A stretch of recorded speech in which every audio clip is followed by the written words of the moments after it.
declared war. Jefferson replied by dispatching an armada of American ships. The very sight of the frigate Constitution convinced the Emperor of Tangiers to release all American sailors in his custody and renounce his demand for tribute. In return, Commodore Edward Preble returned to him the 2 Barbary merchant ships he'd already captured. The Bashaw of Tripoli wasn't so impressed, especially when his sailors captured the USS Philadelphia and renamed her Gift of Allah. Having taken one of America's capital ships, the Bashaw felt emboldened by his success and rebuffed any attempt at negotiation, save the immediate payment of his tribute. There was little concern on the Americans' part that the Barbary pirates would be able to sail the square-rigged ship and use her as a Corsair, but the thought of a foreign flag hanging from her jackstaff was enough to gall even the most novice seaman. For 5 days after the Americans espied the Philadelphia, protected by the 150 guns of Tripoli's inner harbor, the skies and seas raged in a battle as fierce as any aboard the 2 warships had seen. Despite the best efforts of their captains, the squadron became separated and drifted far to the east. As bad as it was aboard the Siren, First Officer Lafayette couldn't imagine what the crew of the Intrepid faced during the tempest.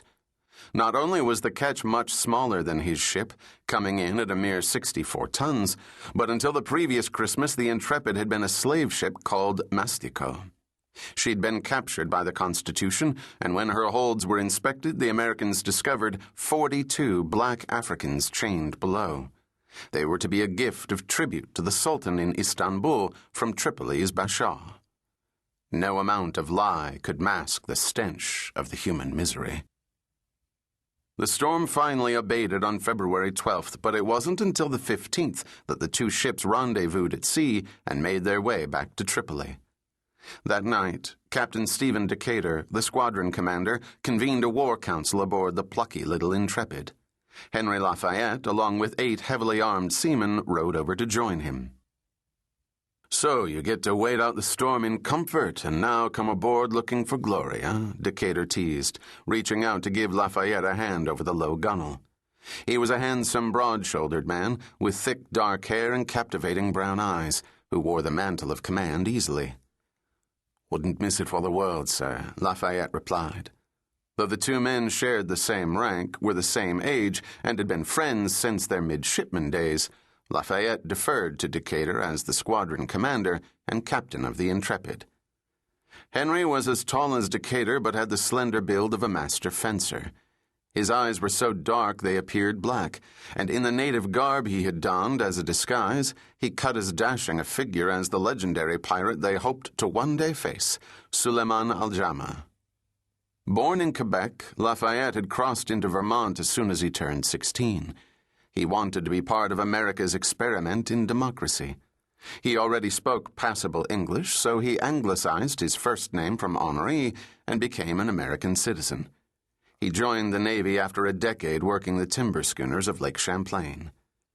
There were 80 men crammed onto the 60-foot ketch, though only a few wore disguises.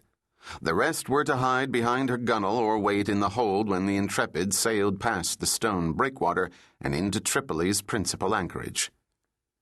"Henry, I'd like you to meet Salvador Catalano.